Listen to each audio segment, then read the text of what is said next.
Vande Mataram. Sunflower pre school Amreli की ओर से आप सभी को वसंत पंचमी की हार्दिक शुभकामनाएं। जय मां शारदे, जय मां सरस्वती। हम सभी जानते हैं कि सभी त्योहारों के पीछे एक पौराणिक कथा होती है। तो आइए आज जानते हैं कि वसंत पंचमी में मां सरस्वती का पूजन क्यों किया जाता है। आज हम जानेंगे वसंत पंचमी का आध्यात्मिक और पौराणिक महत्व। उपनिषदों की कथा के अनुसार सृष्टि के प्रारंभिक काल में भगवान शिव की आज्ञा से ब्रह्मा जी ने सृष्टि की रचना की। बहुत ही सुंदर रचना की, जिसमें मनुष्य योनि की रचना की, पशुओं थे, पंछी थे, नदियां थी, सरोवर थे, समुद्र थे, पहाड़ थे, पेड़ थे। सभी कुछ इतना सुंदर और आह्लादक था, फिर भी वो खुशखुशाल नहीं था। ब्रह्मा जी को लगा कि सृष्टि सुंदर तो है, पर उसमें बहुत सारी कमियां हैं। ब्रह्मा जी नाखुश थे कि इस सृष्टि में बहुत सारी कमियां हैं। वो सृष्टि में मनुष्य तो थे, पर मनुष्य में आवाज नहीं थी, शब्द नहीं थे। पंछी तो थे, पर पंछियों का कोलाहल नहीं था, किलकिलाट नहीं था, उसकी आवाज नहीं थी। पेड़ तो थे, पर पेड़ झूमने के साथ उसमें सुर नहीं था। नदियां बहती थी, पर नदियों का किलकिलाट, कलकलाट, वो सुर और संगीत नहीं था। हवा तो आती थी, पर हवा का संगीत नहीं था। पूरी सृष्टि एक शून्य में थी, बिना आवाज के। ब्रह्मा जी को ये बिल्कुल पसंद नहीं था। ब्रह्मा जी चिंता करने लगे और उसी चिंता में उसने याद किया भगवान श्री विष्णु को।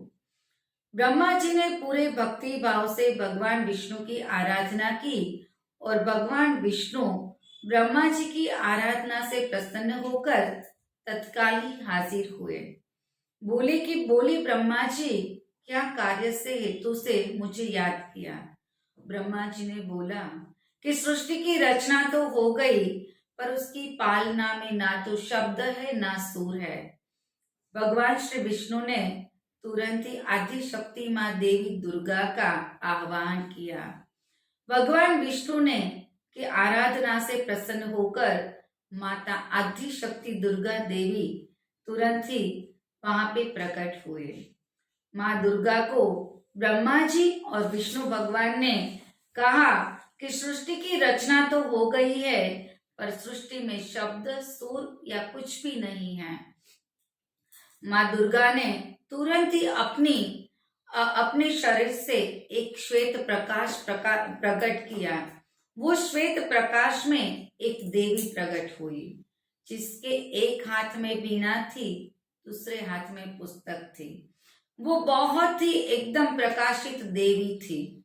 ब्रह्मा जी तथा विष्णु की बातों को सुनने के बाद वो शक्ति को मां दुर्गा ने आदेश दिया कि इस सृष्टि में आप संगीत विद्यमान करो। और उसके दोनों हाथों में पुस्तक एवं जो माला थी, आदि शक्ति दुर्गा के और आदेश के अनुसार माता देवी सरस्वती ने वीणा के तार बजाए। जैसे ही माता देवी सरस्वती ने अपने वीणा के तार बजाए, पंछियों की किलकिलाट शुरू हो गई। नदियों की जो कलरव था, वो जो पानी बहता था कल कल कल कल, उसमें वो कल कल कल कल आवाज यानी कि एक संगीत बजने लगा। पेड़ झूमने के साथ, हवा के और पेड़ झूमने के साथ एक संगीत विद्यमान हुआ और मनुष्य योनि में शब्द यानी कि आवाज के प्रकंपन शुरू होने लगे। फिर आदिशक्ति भगवती दुर्गा ने कहा कि मेरे तेज से उत्पन्न हुई ये देवी सरस्वती आपकी पत्नी बनेगी, आपकी शक्ति बनेगी। जैसे माँ लक्ष्मी विष्णु की शक्ति है, माता देवी पार्वती शिव की शक्ति है, वैसे ही माता सरस्वती श्री ब्रह्मा जी की शक्ति बनेगी। और उसके बाद माता देवी आदि शक्ति दुर्गा अंतर्ध्यान हो गए। तभी से जैसे माता सरस्वती ने शब्द, सुर और संगीत विद्यमान किया, इसीलिए हम माता सरस्वती को संगीत की देवी सरस्वती कहते हैं, विद्या की देवी सरस्वती कहते हैं और सरस्वती को वागीश्वरी, भगवती, शारदा, वीणा वादिनी और वाग देवी के अनेक नामों से हम उसकी आराधना करते हैं। ये विद्या और बुद्धि प्रदाता है।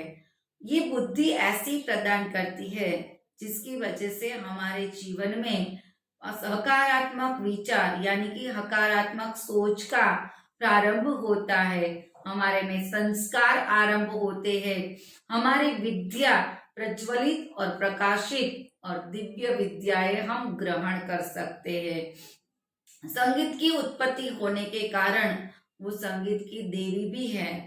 बसंत पंचमी के दिन को इनके प्रगटोत्सव के रूप में हम मनाते हैं, क्योंकि माता सरस्वती का इसी दिन प्रकट हुए थे, इसीलिए माता सरस्वती के प्रगटोत्सव को हम बसंत पंचमी के नाम से हम उत्सव मनाते हैं। और ऋग्वेद में भगवती सरस्वती देवी का वर्णन करते हुए कहा गया है कि ये वो परम चेतना है जो सभी में शिक्षा, विद्या और संस्कार प्रदान करती है। सरस्वती के रूप में ये हमारी बुद्धि, प्रज्ञा और मनोवृत्तियों की संरक्षिका है। उसमें हमें जो आचार और मेघा है उसका आधार भगवती देवी माँ सरस्वती है। इनकी समृद्धि स्वरूप का वैभव अद्भुत है। पुराणों के अनुसार श्री कृष्ण ने माता सरस्वती देवी से प्रसन्न होकर वरदान दिया था कि बसंत पंचमी के दिन तुम्हारी आराधना की जाएगी। तभी से इस वरदान के फलस्वरूप हम पूरे भारत देश में माता सरस्वती की पूजा करते हैं, आराधना करते हैं और विद्या की देवी से हम ज्ञान, विद्या, संगीत और सुसंस्कार और सुविचारों का हमें वो ज्ञान और दान प्रदान करे, ऐसी प्रार्थना करते हैं। तो इसी के साथ माँ सरस्वती हमारे सभी के जीवन में ज्ञान, विद्या और संस्कारों को उजागर करके हमारे जीवन को प्रकाशित करे, ऐसी प्रार्थना के साथ आप सभी को वसंत पंचमी की हार्दिक शुभकामनाएं। या देवी सर्वभूतेषु विद्यारूपेण संस्थिता नमस्तस्यै नमस्तस्यै नमस्तस्यै नमो नमः।